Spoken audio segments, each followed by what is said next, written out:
mieux en mieux à l'œuvre du Seigneur, sachant que votre travail ne sera pas en vain dans le Seigneur.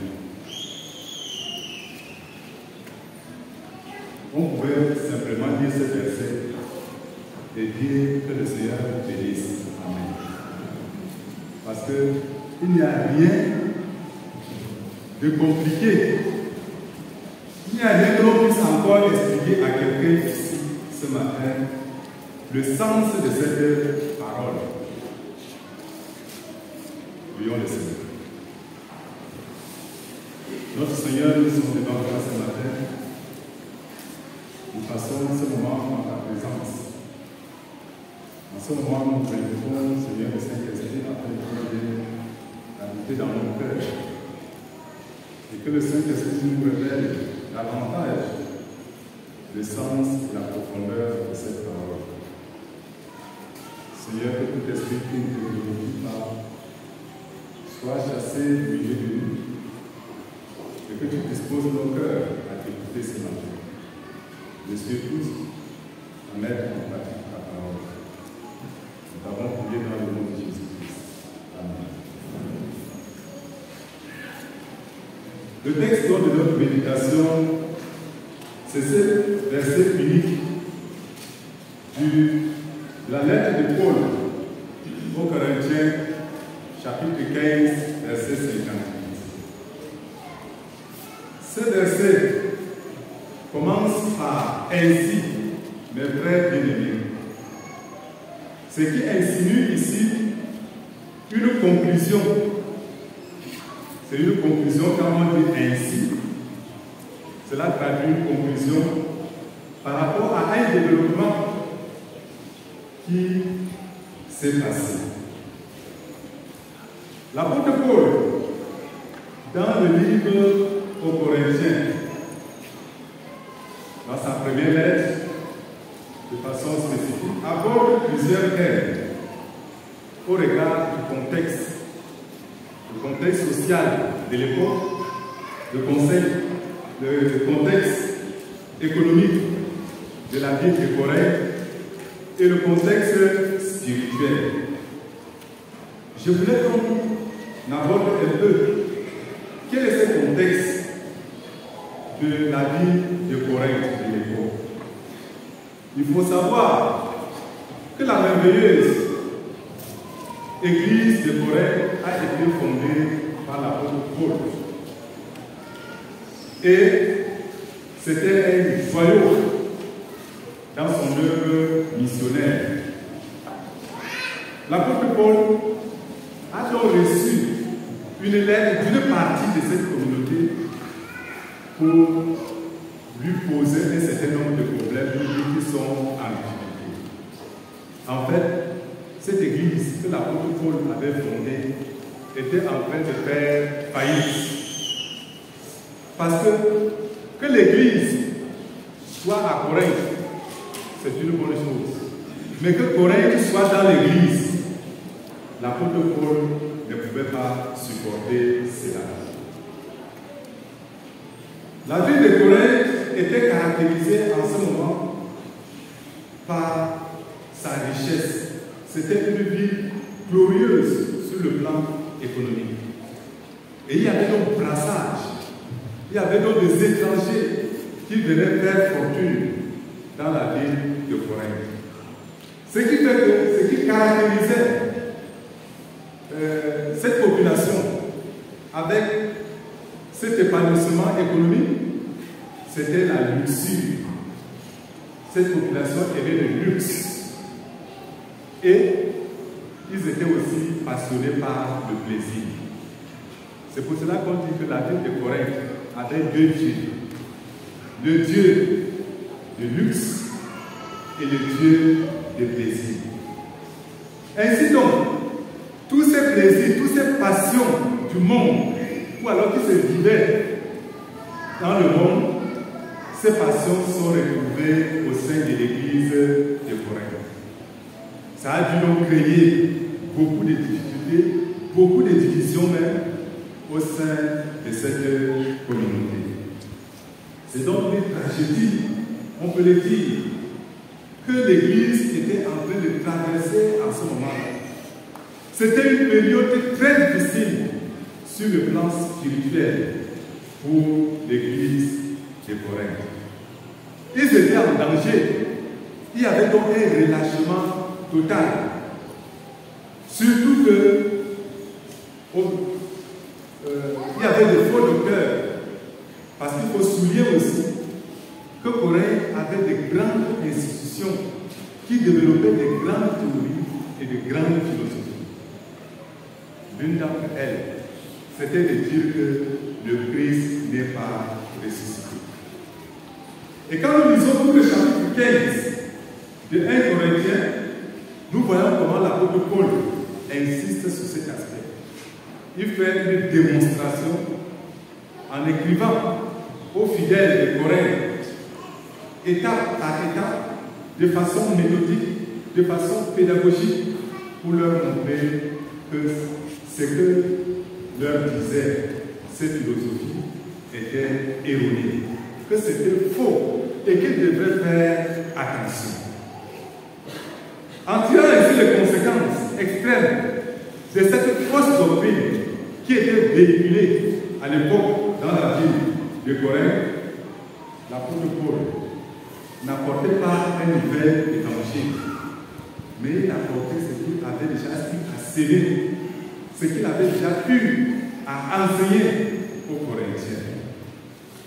Quand nous lisons donc le dernier verset de ce chapitre, c'est-à-dire le verset 58 qui nous intéresse ce matin, il y a trois expressions qui ressortent et qui sont importantes pour nous.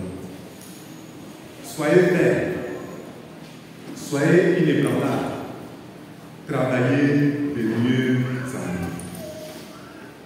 Et le thème de notre méditation ce matin, c'est progresser avec Christ dans l'excellence. Progresser avec Christ dans l'excellence. Nous vivons aussi presque le même contexte que celui des Corinthiens, c'est-à-dire le contexte social, le contexte économique, le contexte politique, le contexte spirituel, le contexte sécuritaire. Tous ces contextes-là affectent et infectent l'Église.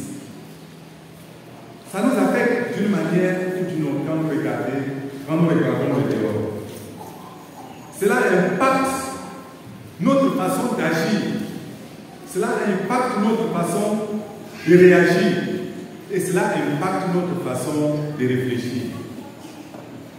Parce que l'évangile semble être dilué, comme ce fut le cas du temps chez les Corinthiens. Cette importation du monde à l'Église influence aussi nos relations mutuelles. Et ça infecte notre union avec le Seigneur Jésus. Ça infecte notre union de façon mutuelle. L'apôtre Paul, selon lui ici, invite les Corinthiens à renforcer ce qui est déjà bon en eux. C'est pour ça qu'il dit, soyez fermes. Il faut renforcer ce qui est déjà un acquis.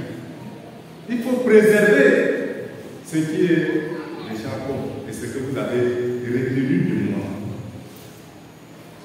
Soyez fermes.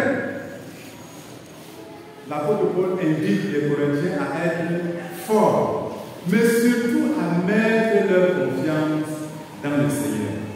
À ne pas écouter toutes ces philosophies qui se développaient dans la vie de Corinthe.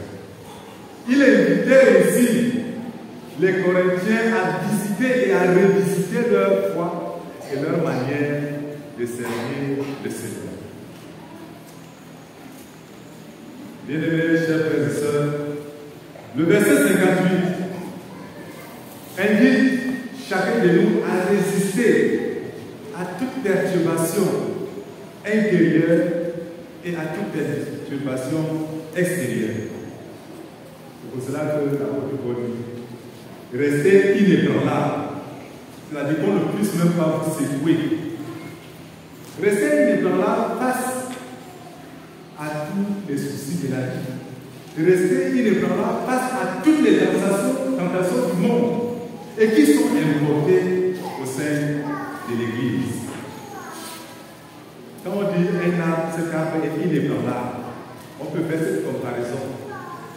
Quand un arbre a ses racines en profondeur, même quand le vent est violent, le vent peut le bousculer de gauche à droite, ses branches peuvent vous bouger, mais cet arbre reste ferme au sol. À cause de ces racines qui sont en profondeur. De même, nous devons avoir les racines en profondeur. Nous devons avoir en nous cette fermeté, cette foi que nous avons dès le départ. Lorsque notre fondation est bonne, c'est que la maison aussi est bien. Dans notre foi, dans notre marche, tout dépend aussi de la fondation. Tout dépend du fondement. Parce que nous sommes ébranlés souvent parce que notre fondation était superficielle. Il y a lieu de s'interroger. Et il y a lieu d'interroger ta fondation. Sur quoi est-ce que tu as fondé ta foi? C'est pour cela que nous sommes souvent scandalisés par l'attitude d'un frère. Tu dis, ouais, comment est-ce que le frère a pu faire telle chose? C'est toi qui as dit qu'il était frère. Est-ce qu'il avait reçu une bonne fondation? Vous voyez souvent, nous sommes allés, quand on était jeunes, on a organisé un camp. Et c'était dans une église. Le premier jour du camp, il y a un pasteur qui s'est levé pour dire que dans cette paroisse, il y a tellement de choses qui s'y passent. Il y a tellement de miracles qui se passent dans notre paroisse. Il y a tellement de révélations qui se passent dans notre paroisse. Il a tellement masturbé l'esprit des campeurs au point où tout le monde était resté avec la peur. La peur de voir un événement spécial. Nous avons passé ces camps dans la peur. Le dernier jour, nous appelons souvent ça la veillée. Il n'y avait pas de plafond. Et au mois d'août, il y a eu la rosée. Et pendant que les gens priaient, l'eau, c'est-à-dire la rosée, descendait sur les campeurs. Tout le monde était à terre. On dit que le Saint-Esprit nous arrose.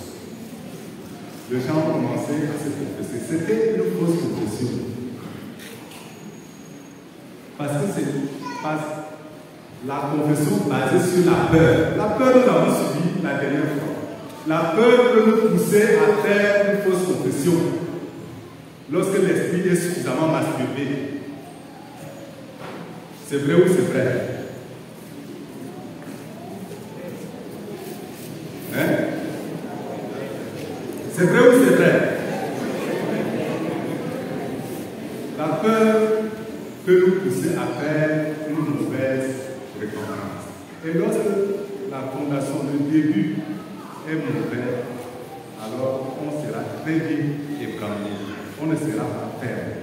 Notre repentance doit partir de la conviction de notre péché et non de la peur qu'il y aura une manifestation glorieuse en ma présence. Si tu ne parles pas de cette conviction du péché, alors c'est que c'est une fausse repentance. Et tu parles en ce moment-là sur une mauvaise fondation. Le verset 58 nous invite à une vie dynamique, à une évolution, à une croissance, à une amélioration dans notre marche avec le Seigneur. Bref, le verset 58 nous invite à une vie de sanctification sur le plan spirituelle. Ceci passe forcément par une auto-évaluation. Il faut évaluer, s'arrêter pour regarder le parcours fait. Ce que j'ai déjà fait avec le Seigneur. C'est un appel à doubler d'efforts dans notre contexte. Quel que soit le niveau de ta foi où tu es arrivé, il faut faire un arrêt, il faut faire une auto-évaluation. Travailler de mieux en mieux, c'est l'invitation de l'apôtre Paul. C'est-à-dire progresser avec le Seigneur. C'est le terme. Progresser dans l'excellence avec le Seigneur. C'est le thème de notre méditation. Et c'est l'invitation de l'apôtre Paul.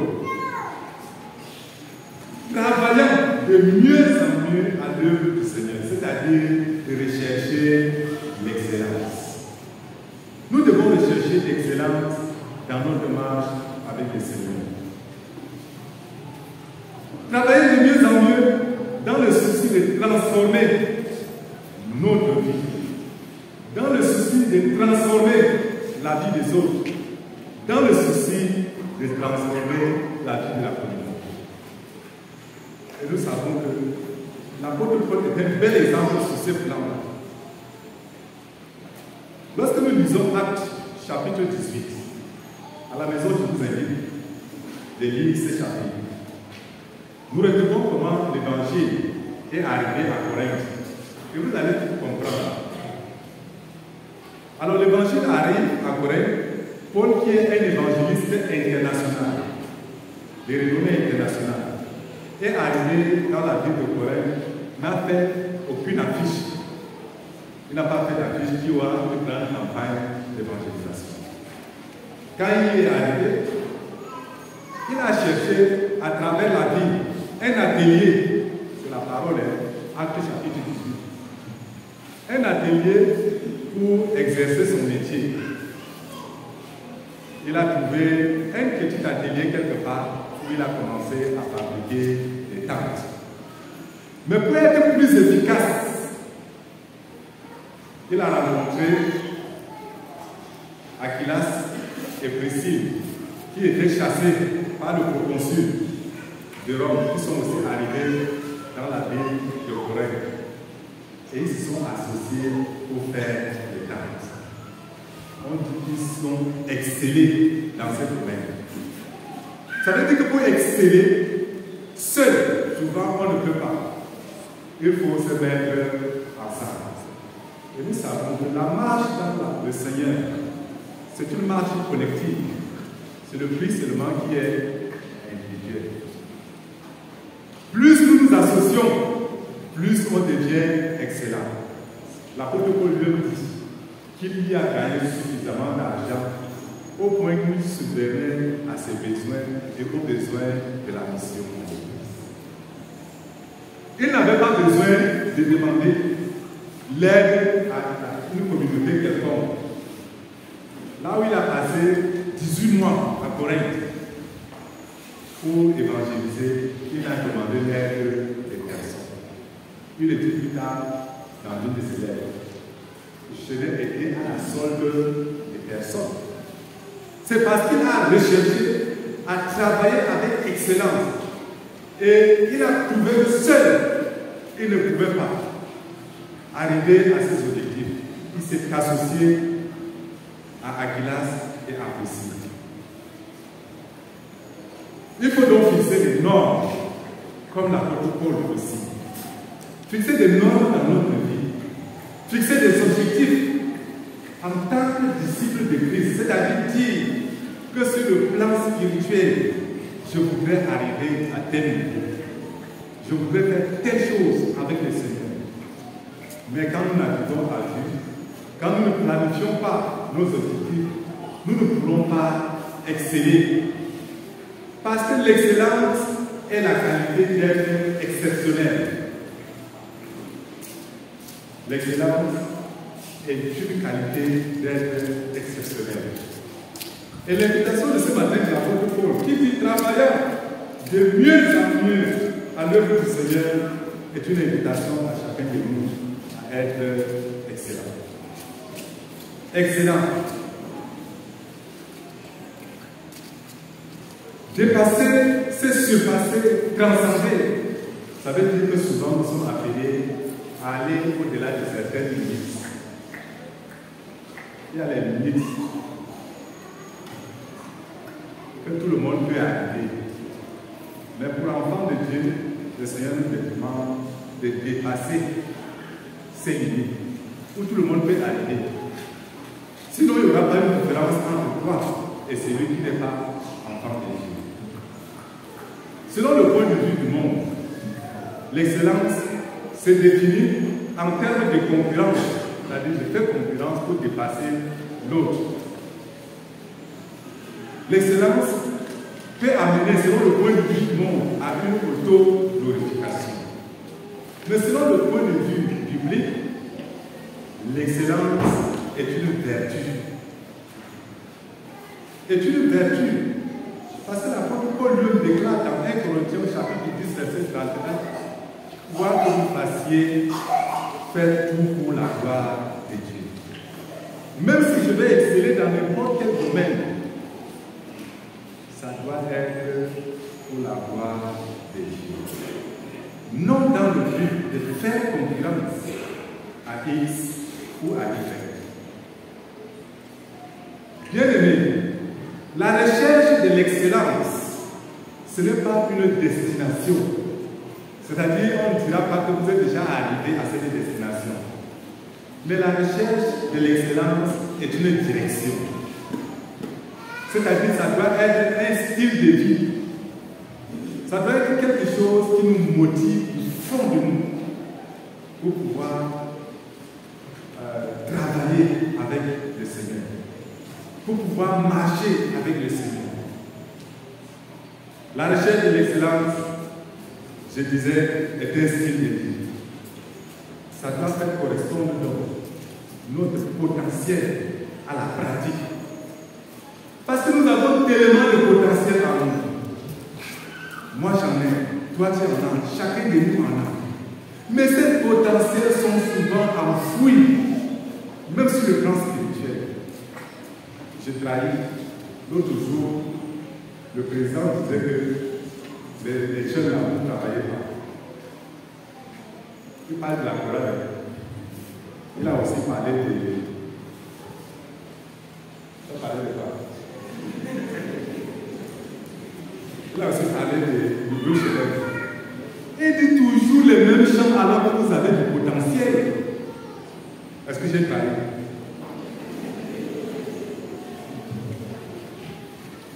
Je n'ai pas trahi. C'est le chant qu'on a déjà entendu, le chant des autres. Mais vous avez du potentiel pour vous asseoir et faire votre proposition. Il n'y a qu'une paresse spirituelle qui s'est installée dans chacun de nous. Parce que nous travaillons seulement avec la routine ou par routine. Mais s'asseoir et s'investir dans sa vie, que je vais arriver à tel niveau-là, ce n'est pas notre fort. Même comme Maga dit tout à l'heure que nous sommes tellement excellents et qu'il y a un boulot entre nous.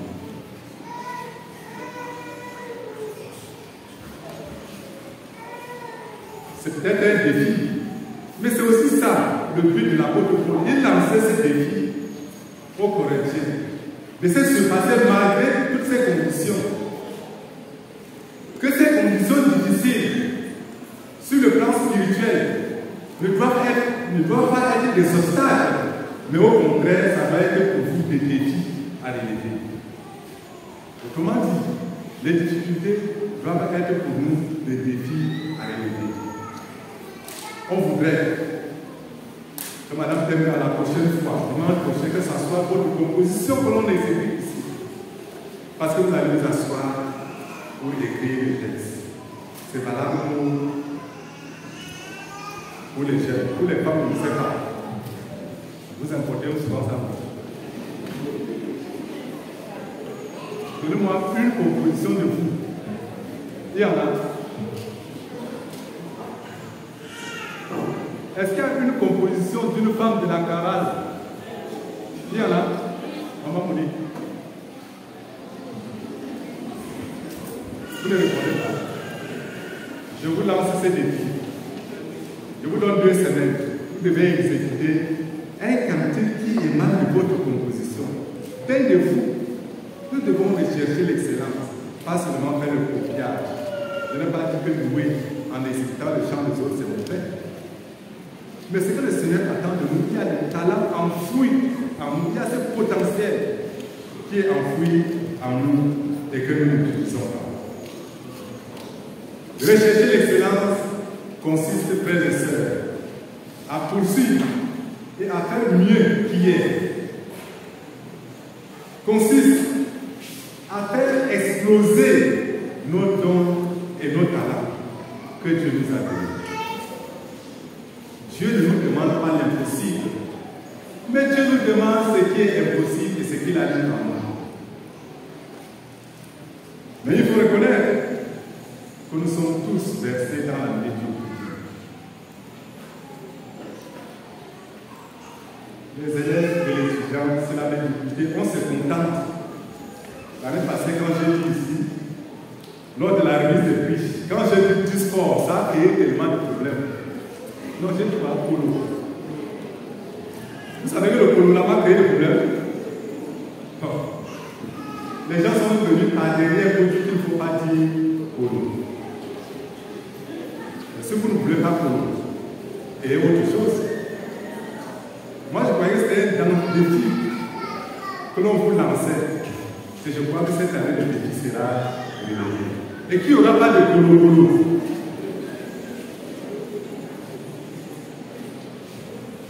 La médiocrité sur le plan professionnel.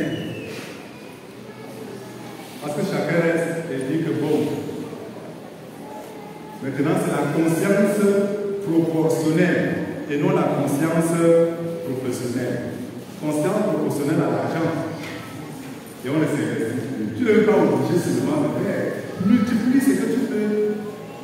Ce que tu peux avec le potentiel que Dieu a mis en toi. Comme il y a eu des médailles, je crois que la médaille, c'est pour dire que vous avez bien travaillé. Mais c'est en même temps un défi qu'on vous lance à travailler de mieux en mieux. Là, je m'adresse donc aux médaillés d'hier, ou alors de la semaine, l'ancien parent et le CVO. Vos médailles, c'est pour dire que travailler de mieux en mieux. L'année dernière, si vous avez eu des prix ici, c'était pour vous dire que vous devez être sérieux. Si on a des médailles sur le plan spirituel aussi, je ne dois pas croiser les bras dire que je suis arrivé. Parce que j'ai dit que l'excellence n'est pas une destination, mais l'excellence est une direction à rechercher. Nous devons donc éviter de sombrer dans la routine. C'est ce que l'apôtre Paul leur dit. Ne sombrez pas dans la routine, mais restez ferme, inébranlable, travaillant de mieux en mieux. Et nous ne devons pas fonctionner avec des perfections. Pour ne pas être des éternels assistés. Tant que tel frère n'est pas là, ne prie pas avec moi, alors tu as l'impression que ta prière ne traverse même pas ce plafond. Ça, c'est une forme de perfection qu'on vous met. C'est une forme de dépendance de l'autre. Or, dans notre marche avec le Seigneur, nous devons dépendre des personnes. Nous devons arriver à l'autonomie spirituelle. De telle sorte que tu ne pouvais pas courir parce que tu as vu les mêmes pattes dans ta maison. En tremblant. C'était ça le problème. Parce que tu auras peur de tout. Il y a quelqu'un qui a dit que quand on a le Seigneur Jésus, on a peur de rien. Mais quand on n'a pas le Christ dans sa vie, on a peur de tout. Et ça, c'est ce qui est fait. Ou alors, si nous ne fonctionnons pas avec les perfections, nous fonctionnons avec des petites réserves, des dépuis. Peut-être depuis l'école de dimanche, des petites réserves. Mais ces réserves accumulées sont en train de tailler. Parce que ton réservoir n'est pas ravitaillé. il faut ravitailler ton réservoir par la parole de Dieu. Par l'étude de la parole de Dieu qui nous permet de rester ferme, de rester inébranlable et de nous pousser au défi de l'excellence. C'est parce que nous sommes influencés par les courants du monde et notre foi devient une foi diluée. C'est une foi diluée, ce n'est plus une foi pure. Nous devons rechercher cette foi pure. L'apôtre Paul le dit. Rechercher, ça c'est lorsque nous lisons les autres chapitres avant le chapitre 15. Rechercher ce qui est pur en vous, afin que vous ne soyez pas ébranlés. 1 Corinthiens chapitre 6, verset 17, l'apôtre Paul leur donne ce conseil. Sortez du milieu d'eux et séparez-vous. C'est-à-dire sortir de ceux du milieu qui nous influence et qui influence notre marche avec le Seigneur, qui nous ébranle et qui nous fait perdre souvent notre courage, qui nous fait perdre notre foi, qui fait perdre notre confiance. Nous sommes invités, bien aimés, à sortir du milieu d'eux et à nous séparer d'eux. Que le Seigneur bénisse sa parole. Amen.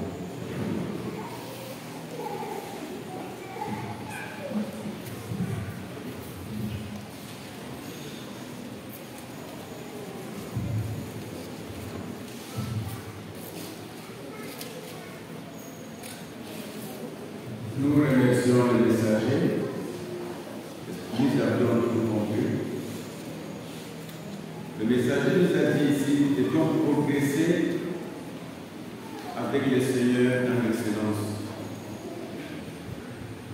Comme Paul nous a dit, il nous appelle à mettre notre confiance dans le Seigneur. Résistons à toutes les perturbations intérieures et extérieures. Restons inébranlables. C'est ce que vient de nous dire le messager. Nous devons résister à toutes les tentations de ce monde, ayant une fondation solide dans le Seigneur et menant une vie d'excellence. Nous devions donc rechercher l'excellence. Rechercher l'excellence, c'est un style de vie. Nous avions dans cette capacité, nous l'avons déjà en nous, nous devions donc la mettre en pratique. Quand on est avec le Seigneur,